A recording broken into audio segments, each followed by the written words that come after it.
La Côte d'Ivoire jouait ce mercredi 19 janvier 2011 la deuxième demi-finale de la 9e édition de la CAN des U17 face aux Rwandais. Après le voisin burkinabé, c'était à notre tour de tenter d'obtenir notre ticket pour la finale. Les jeunes éléphantaux ont fort à faire face au pays organisateur. Jouer face au pays organisateur, ce n'est pas chose aisée, mais c'est 2 fois plus compliqué lorsqu'il s'agit d'une demi-finale de Coupe d'Afrique. La journée débute tôt pour nos jeunes joueurs avec un petit déjeuner à 7h30, puis la marche de relaxation et la mise en place aux alentours de 10h. Le conseil de guerre a lieu au retour de la marche. Le discours de combat est véhiculé par Guaméné himself, on le sent, il veut la victoire. Tom, on était derrière, ça joue mal. Pas attention contre la Gambie. Ils se sont améliorés. C'est vrai? Vous devez aujourd'hui monter d'un cran encore. Le repas est avalé et on monte se préparer. Certains bouclent leurs sacs, quand d'autres passent sur la table des soins entre les doigts experts du kiné Guy-Pied. En route pour le Amaoro Stadium de Kigali. Le visage fermé des joueurs trahit leur concentration, mais cela n'empêche pas les chants dans le cadre.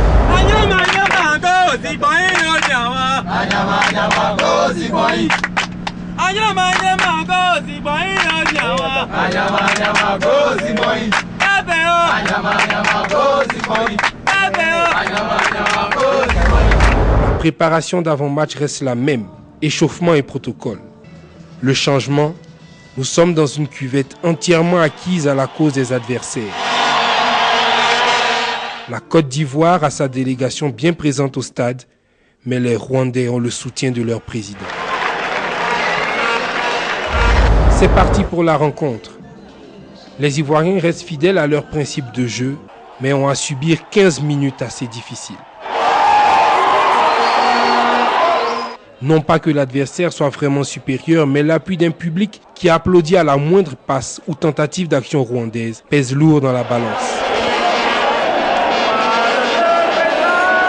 Hormis une belle séquence de jeu à la 21e minute, sans résultat du reste, rien de bien sérieux du côté Amavoubi. Les occasions ivoiriennes, elles, restent non concrétisées. Et c'est sur ce score de 0 but partout qu'intervient la mi-temps. À la reprise, aucun changement des deux côtés. Le match suit son cours, plutôt équilibré, avec une grosse possession de balle ivoirienne.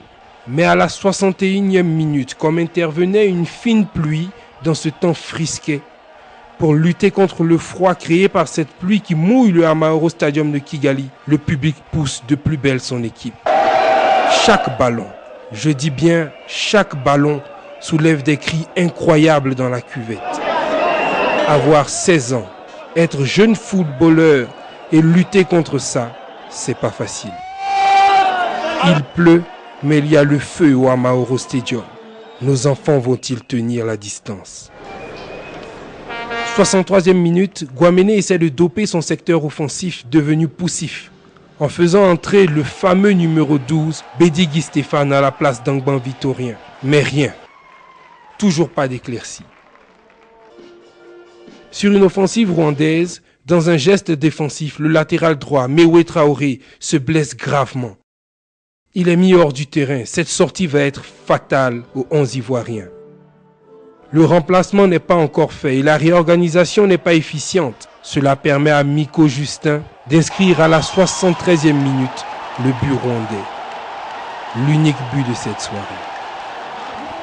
C'est terminé.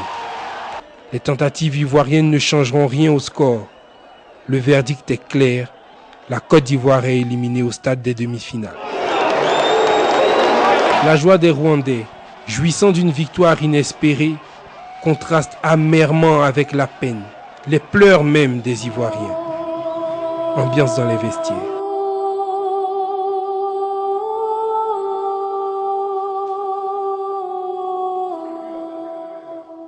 Même la réaction de Diarassou Badrissa lors de la conférence de presse témoigne de l'émotion des gamins, mais aussi de leur lucidité.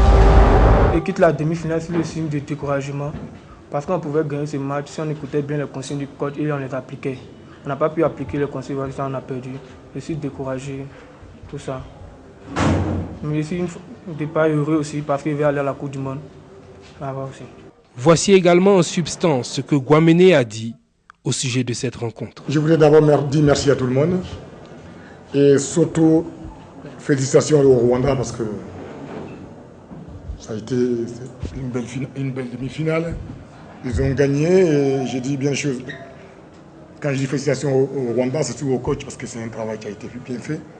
Être en finale d'une Coupe d'Afrique, même quand il est U17, on est tous contents. Simplement, on n'a pas... Pour moi, c'est le mauvais match, le plus mauvais match de la Côte d'Ivoire depuis qu'on est arrivé ici. Je disais tout le temps, ça peut nous arriver de faire un jour sans. Et moi, je pense qu'aujourd'hui, c'était un jour sans. Mais le Rwanda a gagné. On peut leur dire félicitations, tout simplement. Allez les gars, on rentre à l'hôtel.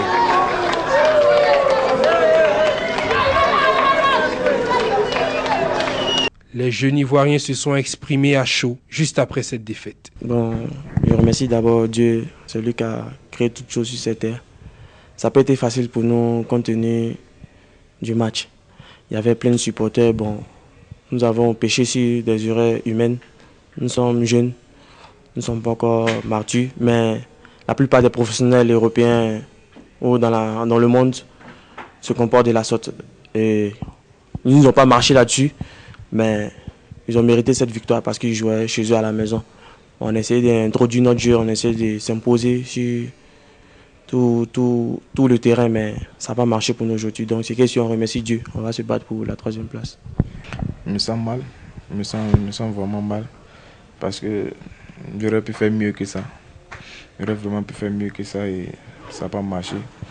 Mais une défaite, c'est vraiment pas plaisant, et puis surtout en demi-finale, parce qu'on la tenait vraiment la qualification. Ça nous a échappé. Bon. C'est vraiment dommage. Je suis un peu déçu. On a mieux joué, mais on n'a pas pu gagner. Donc, je suis un peu déçu. C'est ce que je peux dire. Un match mauvais à plus d'un titre. Le rêve d'une première participation à une finale de CAN Cadet s'est évanoui. Les blessés sont nombreux au terme de cette rencontre. Mais oui, Evra, même Lago, tous touchés. Mais au-delà des blessures au corps, ce sont les bleus à l'âme qu'il faudra penser vite pour pouvoir se battre à nouveau pour aller chercher la médaille de bronze face aux Congolais. Ils sont jeunes, nos gamins, et les défaites sont de véritables crève-cœurs. Mais rassurez-vous, vous avez fait votre boulot.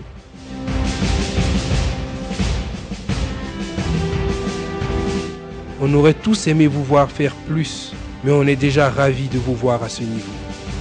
Surtout quand on sait dans quelles conditions vous vous êtes préparés. Nous avons la Coupe du Monde au Mexique dans quelques mois. C'est le prochain gros challenge de nos cadets. Merci les petits, et l'aventure cadette continue encore pour nous. Bonne continuation.